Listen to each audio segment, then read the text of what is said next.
మీ business ను develop చేసుకోవాలి అనుకుంటున్నారా? మీ పరపతిని పెంచుకోవాలి అనుకుంటున్నారా? అయితే ఓకే టీవీ ద్వారా L band, aston band ad, scrolling ad, ad with voice overs, logo bug, video ads ద్వారా మీ యాడ్స్ ను పబ్లిష్ చేసుకోండి.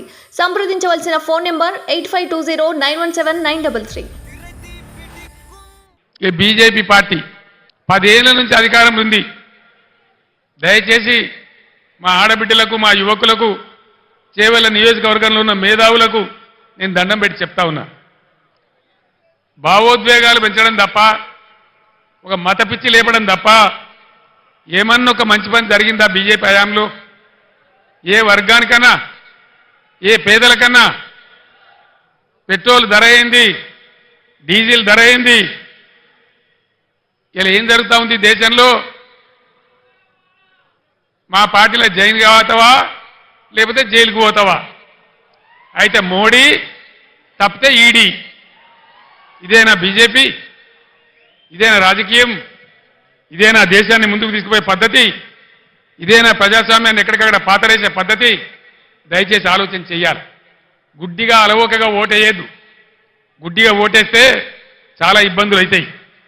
బీజేపీ చరిత్ర మీరు చూడలేదా? ఒక్క మాట దయచేసి బాగా ఆలోచన చేయాలి. నేను మీ అందరినీ చేతులెత్తి దండం పెడతా ఉన్నా. ఈ బీజేపీ ప్రభుత్వం గత 10 ఏళ్లలో దేశంలో 157 మెడికల్ కాలేజీలు మంజూరు చేసింది. నేను 100 ఉత్తరాలు రాసిన ఒక్క కాలేజీ కూడా మనకి ఇయ్యలే. ఒక్క కాలేజీ ఇయ్యనటువంటి బీజేపీకి ఒక్క ఓటు కూడా మనం ఎందుకు వేయాలి? కేంద్రంలో ఉన్న చట్టం ప్రకారం దేశంలో ఎన్ని జిల్లాలుంటే ప్రతి జిల్లాకు ఒక నవోదయ పాఠశాల పెట్టాలి. మన దగ్గర మనం 10 నుంచి 33 జిల్లాలు చేసుకున్నాం. అంటే 23 కొత్త నవోదయ పాఠశాలలు రావాలి. అవి వస్తే బీసీ పిల్లలకు, ఎస్సీ పిల్లలకు, దళితులకు అందరికీ కూడా దానిలో అవకాశాలు దొరుకుతాయి. 150 ఉత్తరాలు రాసిన నేను, 50 సార్లు స్వయంగా అడిగిన మోడీని. కానీ ఒక్క నవోదయ పాఠశాల కూడా ఇయ్యలే. చట్టాన్ని ఉల్లంఘించి ఒక్క మెడికల్ కాలేజీ ఇవ్వని, ఒక్క నవోదయ పాఠశాల ఇవ్వని ఈ బీజేపీకి మనం ఎందుకు ఓటేయాలి? దేనికోసం ఓటేయాలి? మీ అందరు టీవీలలో చూసినారు. నేను అసెంబ్లీలో చెప్పిన ముఖ్యమంత్రికి ఉన్నప్పుడు ఇదే మోడీ నా మెడ మీద కత్తి పెట్టి నీ రాష్ట్రానికి వచ్చే నిధులు బంద్ చేస్తా, సంవత్సరానికి 5,000 కోట్లు గుంజుకుంటా, నువ్వు రైతుల మోటార్లకు మీటర్లు పెట్టాలన్నాడు. నేను చెప్పిన నా ప్రాణం పోయినా సరే, నువ్వు ఏం చేసినా సరే నేను పెట్టా అని చెప్పిన. నేను మీటర్లు పెట్టలే. మీరు వినాలి మంచిగా. ఆనాడు సంవత్సరానికి 5,000 కోట్లు కోసిండు మోడీ. 30,000 కోట్ల నష్టం వచ్చింది రాష్ట్రానికి. కానీ నా రైతాంగాన్ని కాపాడుకోవాలని, వాళ్ళ బాధలు నాకు తెలుసు కాబట్టి, కరెంటు వాళ్ళకి అవసరం కాబట్టి, వాళ్ళ మీద భారం పడద్దని నేను ఆనాడు మీటర్లు పెట్టలే. ఇలా ఇక్కడ బీజేపీ ఎంపీకి ఓటేస్తే ఏమవుతుంది? మేము మీటర్లు పెట్టమని చెప్పంగా కూడా మాకే ఓటేసిర్రు, మాకే గుద్దినరు, పెట్టుర్రా ఇక మీటర్లు అంటారు. మీటర్లు రావన్నా? వినబడతలేదు. మీటర్లు రావన్నా?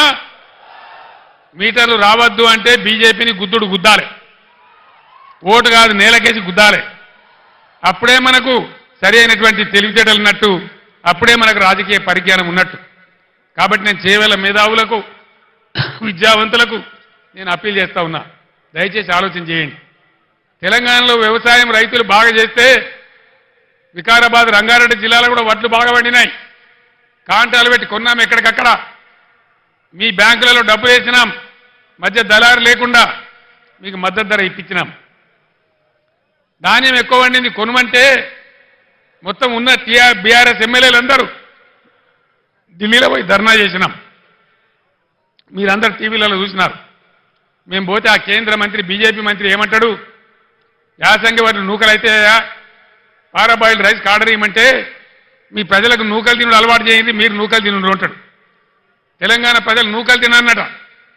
మనం నూకలు తినమని చెప్పిన బీజేపీకి నూకలు బుక్కిపిద్దామా, ఓట్లేద్దామా? దయచేసి నిర్ణయించాల్సింది మీరు మేధావులు. మన 7 మండలాలు తీసుకొని ఆంధ్రాకు అప్పగించింది బీజేపీ. మన సీలేరు ప్రాజెక్టు సంవత్సరానికి 300 మెగావాట్ల కరెంట్ వచ్చే ప్రాజెక్టును బలవంతంగా గుంజి ఆంధ్రాకు అప్పగించింది బీజేపీ. మన ఐటీఐఆర్ విపరీతంగా ఐటీ పరిశ్రమ పెరిగేటువంటి పరిశ్రమకు ఉన్నటువంటి ఐటీఐఆర్ను క్యాన్సిల్ చేసింది బీజేపీ. కాజీపేటలో రైల్వే కోచ్ ఫ్యాక్టరీ పెట్టలే బీజేపీ. బయ్యారంలో ఉక్కు ఫ్యాక్టరీ పెట్టమంటే పెట్టలే బీజేపీ. ఒక మెడికల్ కాలేజీ ఇయ్యలే, ఒక నవోదయ కాలేజీ ఇయ్యలే. ఏ వర్గానికి ఒక న్యాయం జరగలే బీజేపీ ప్రభుత్వంలో. దయచేసి ఆలోచన చేయండి. ఒక మత్తులో పడి, ఒక మతంలో పడి, ఒక పిచ్చిలో పడి ఓట్లేస్తే మనం కూడా పిచ్చిలేసిపోతాం తప్ప మన అవసరాలు తీరై ఉద్యోగాలు రావు. ఇలా భారతదేశంలో 30 లక్షల గవర్నమెంట్ ఉద్యోగాలు ఖాళీ ఉన్నాయి. 30 లక్షలు, ఒకటి కాదు రెండు కాదు. ఈ మొండి బీజేపీ ప్రభుత్వం దాన్ని నింపడం లేదు. గుడ్డికాను మూసినా ఒకటే, తెరిచినా ఒకటే, బీజేపీకి ఓటు వేసినా ఒకటే, ఓటు వేయకున్నా ఒకటే. దయచేసి ఆలోచన చేయాలని చెప్పి నేను మీ అందరిని కోరుతా ఉన్నా.